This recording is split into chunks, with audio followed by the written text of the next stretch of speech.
The envelope was thick, official-looking with a gold embossed seal that read Highland Lakes Homeowners Association. It landed in my mailbox like a gauntlet thrown. I peeled it open on instinct, already sensing it wasn't junk. My eyes scanned the first line. Notice of delinquent dues and unauthorized residency. Immediate action required. I paused, blinked, then reread it. Delinquent dues? Unauthorized residency? What? I was Chief Daniel Pearson, 23 years on the force, and now the Chief of Police for Oak County. I wasn't some squatter off the street. The house I lived in? Bought it 10 years ago, cash. Not mortgaged.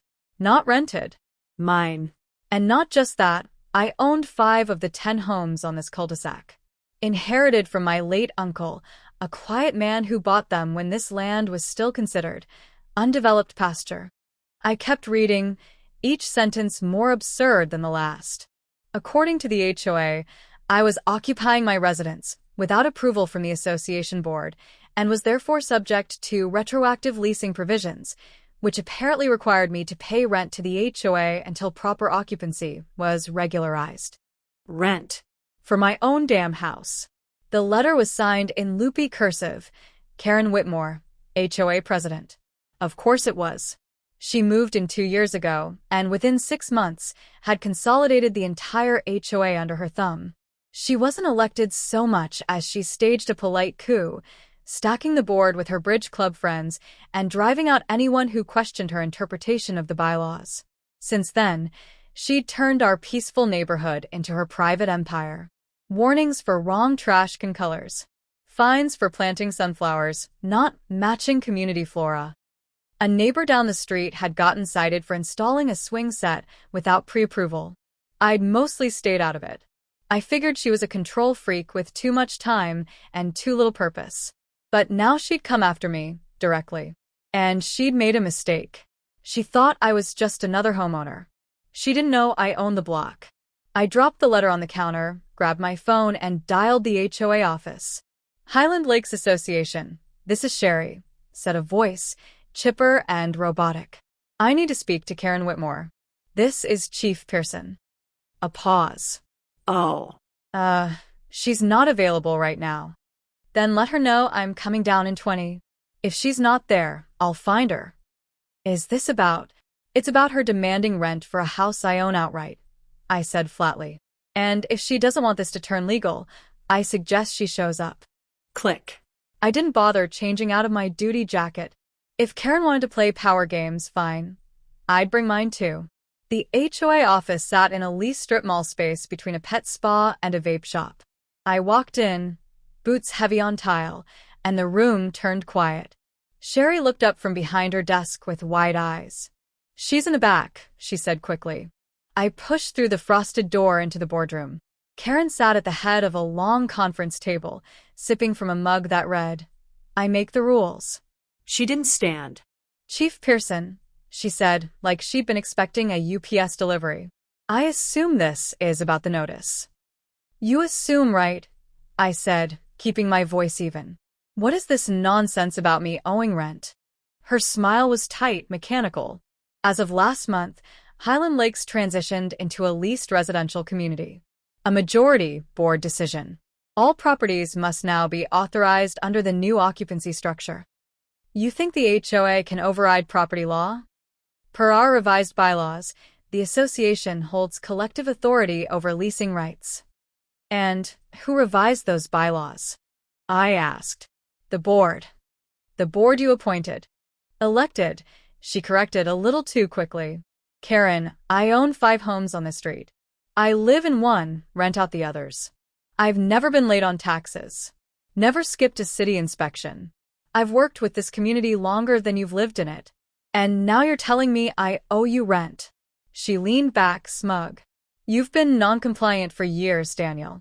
I'm just correcting that. I studied her for a long moment. She thought this was her victory lap. Enjoy your moment, I said, turning to leave, because the clock just started ticking. Karen's bylaws weren't just bold. They were illegal. That became crystal clear the moment I got my hands on a copy. I called in a favor from Marlene down at County Records. She owed me a few from our last sting-op, and within the hour, she faxed over every official filing Highland Lakes had submitted in the past 2 years.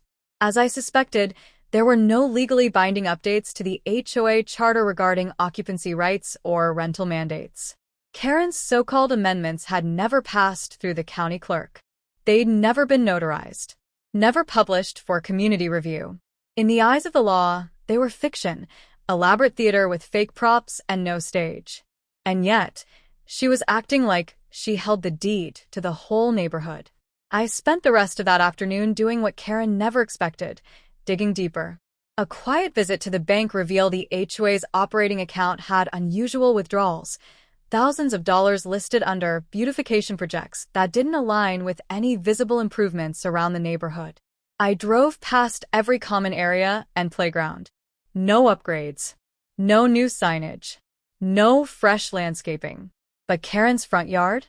Gated stone path, custom planters, and a new koi pond that had definitely not been there last spring. At this point, I wasn't just irritated. I was preparing for war. By nightfall, I had a folder 2 inches thick. Falsified amendments, misuse of HOA funds, fraudulent fines, and resident complaints that had gone conveniently missing from HOA records. Karen hadn't just overstepped. She'd turned the HOA into her personal cash machine. Still, I needed a public setting. One where the truth couldn't be spun behind closed doors. That's when it hit me. The HOA bylaws, the real ones, allowed any homeowner to call for a town hall meeting if 10 residents signed a petition. I had 5 signatures within the hour. By morning, I had 20. I submitted the request through proper channels, and by law, the board had 3 days to organize it. Karen tried to stall, claiming logistical difficulties. I reminded her that as police chief, I could request the community center for public service announcements under emergency exception codes. She caved. The meeting was set for Saturday at noon. Word spread fast. Flyers popped up. Neighbors whispered over fences. People who hadn't attended a single HOA event in years began RSVPing. Karen must have felt the pressure because on Friday night, she tried to deliver a friendly resolution to my door. She wore her usual pastel blazer, but her tone had softened, just enough to fool someone who didn't know her. "Daniel," she said, smiling tightly, "maybe we got off on the wrong foot. Let's discuss this like neighbors." I stepped out, arms folded. "I'm listening." "I've spoken with the board," she continued, "and we're willing to waive your back rent if you formally acknowledge the leasing amendment and agree to future compliance." I stared at her, amazed by her audacity. "So, your offer is that I surrender my property rights in exchange for you not extorting me this month?" Her smile didn't waver, but I saw the twitch in her jaw. "I'm giving you a chance to resolve this quietly." "No, Karen," I said, my voice low. "You're trying to keep your castle from collapsing."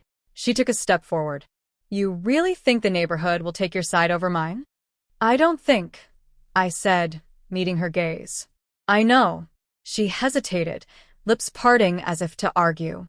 Then she turned on her heel and walked away, heels clicking sharply against the concrete. The next day, the community center was full. Fold-out chairs, clipboards, curious eyes, tired faces, families with questions, and retirees with long memories. People weren't just annoyed anymore. They were angry. They were ready. I walked to the podium, folder in hand. Karen sat 3 rows back, flanked by her board, arms crossed like a disapproving schoolteacher. But I could see the fear flickering behind her composure. I tapped the microphone, and the room fell quiet. "Good afternoon, everyone," I said. "My name is Chief Daniel Pearson. I've lived here for 10 years, and my family's roots go back nearly a century. I called this meeting today because something's gone wrong in Highland Lakes, and I think it's time we talked about it." That was the moment the tide began to turn. I stood at the podium, feeling the weight of every pair of eyes in the room. The atmosphere was thick with tension. Neighbors I'd known for years, people I trusted, were looking to me for answers.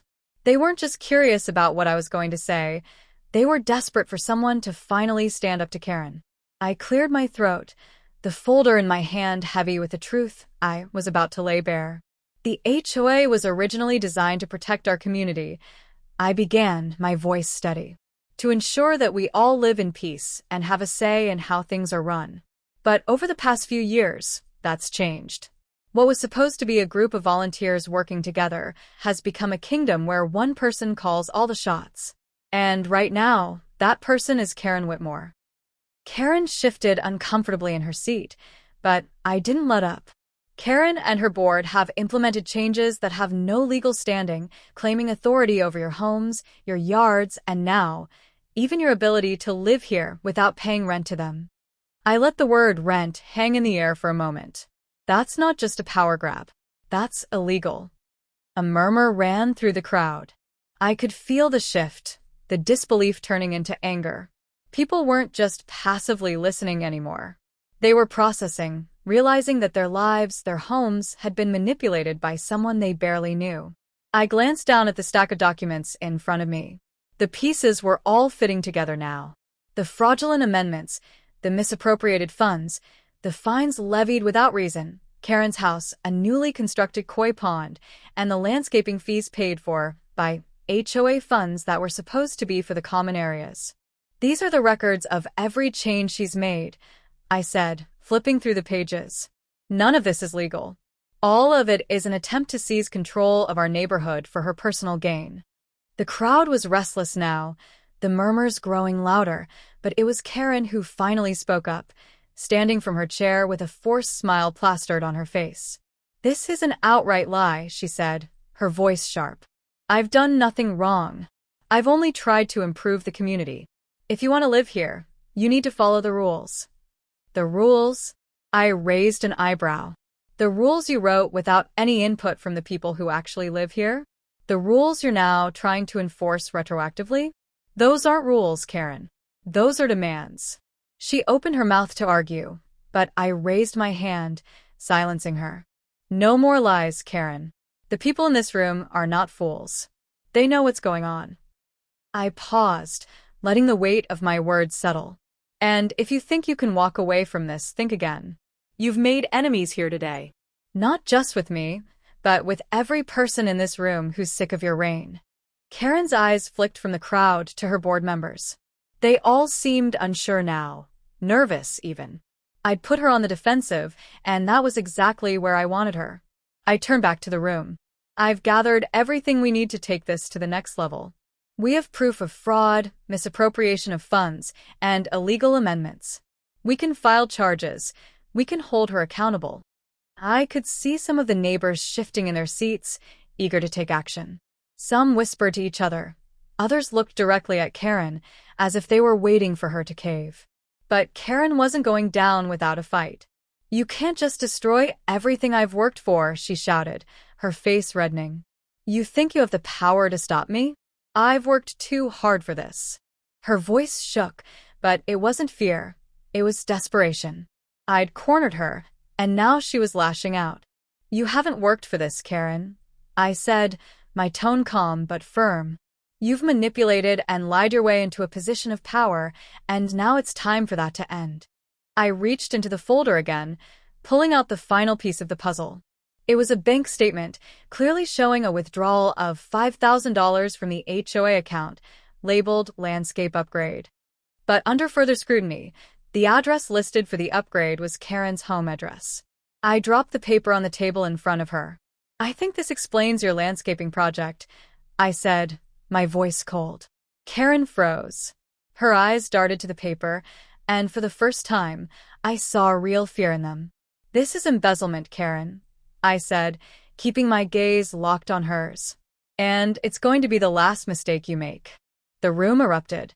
People stood, some shouting in agreement, others murmuring their disbelief. The walls Karen had built around her were crumbling, and there was no way she could rebuild them now. I stepped away from the podium and looked out at the room. They weren't just my neighbors anymore, they were my allies. And, together, we had the power to take this fight to the next level. But Karen wasn't done yet. I could see it in her eyes. This wasn't over. She had one last card to play. The tension in the room was palpable. The crowd was on the edge of their seats, waiting for Karen's next move.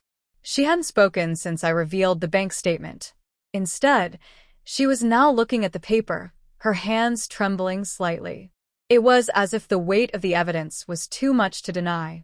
I stood at the podium, letting the silence stretch out for a moment. I knew Karen well enough to understand that, like any power-hungry individual, she wasn't going to go down without a fight. But the people were done waiting. The truth was out, and there was no escaping it. Karen finally looked up, her expression a mixture of defiance and desperation. She opened her mouth to speak, but the words seemed to falter before they could leave her lips. It was as if she realized, in that instant, the full extent of her mistake. She'd underestimated me, underestimated the community, and worst of all, she'd underestimated the law. "You don't understand," she said, her voice shaky, though she tried to hold on to her authority. "I've done what was necessary. This neighborhood needed change, and I was the only one willing to make it happen." "Change?" I echoed, stepping forward. "You call forcing people to pay rent for their own homes change? You've been lining your pockets with money that was never yours to take." "I was trying to improve the community," she repeated, but this time there was no conviction in her voice. It was a rehearsed line that no longer had any power. "You weren't improving anything," I said, voice firm. "You were manipulating the people who trusted you. And now, it's time for the truth to come out." I turned to the room of neighbors, some of whom were shaking their heads in disbelief, others with fists clenched in anger. I could see it now. There was no turning back for Karen. She had nowhere to run. I wasn't just the police chief. I was also a resident here, and the law was on my side. "Enough," I said, raising my hand to quiet the room. "We all know what's happened here. Now it's time for action. I'm filing charges for embezzlement, fraud, and manipulation of public funds. And, Karen, you'll be facing every single one of them." Her face paled, and for a split second, I saw her mask crack. She'd been playing a game, pretending to be in control, but now the reality of her situation was too much for her to handle. She opened her mouth to speak, but the words didn't come out. Instead, she simply stood there, as if paralyzed. I could feel the room shift, the weight of the community's collective resolve pushing down on her. This wasn't just a fight between me and Karen anymore. This was about standing up to corruption, about ensuring that no one, no matter how powerful they thought they were, could get away with taking what wasn't theirs. "Karen Whitmore," I said, my voice clear and unwavering, "you're not above the law. And your time is up." The room erupted into applause. Neighbors stood, clapping and cheering, their voices rising in solidarity. It was a catharsis, a moment of pure release for everyone who had been wronged, ignored, or pushed around by her over the past 2 years. Karen stumbled back, her face flushed with humiliation. She was defeated not by me, but by her own greed, her own arrogance. She had underestimated the strength of a community, and now she was paying the price. But it wasn't over. Not yet. I still had work to do. As the crowd began to disperse, I saw the relief on the faces of my neighbors. People who had been afraid to speak up, afraid to challenge the HOA's power, were now empowered. They'd seen firsthand what standing up for what's right could do. I walked up to Karen one last time. She was sitting in her chair, staring down at the table, her hands folded tightly in her lap. "You can still make this right," I said, my voice softer now. "You can step down, leave the HOA, and save whatever's left of your dignity." She didn't respond, but I didn't need her to. The decision was already made. She knew it as much as I did.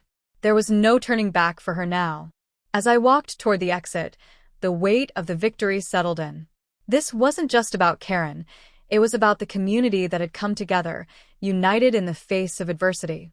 We had fought for what was right, and we had won. I had stood for my neighbors, for my home, and for justice.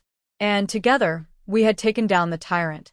As I stepped outside into the bright afternoon sun, I knew one thing for sure. Highland Lakes would never be the same. Not under Karen Whitmore's rule, and not under anyone else's. This neighborhood was ours. And we'd made sure it stayed that way.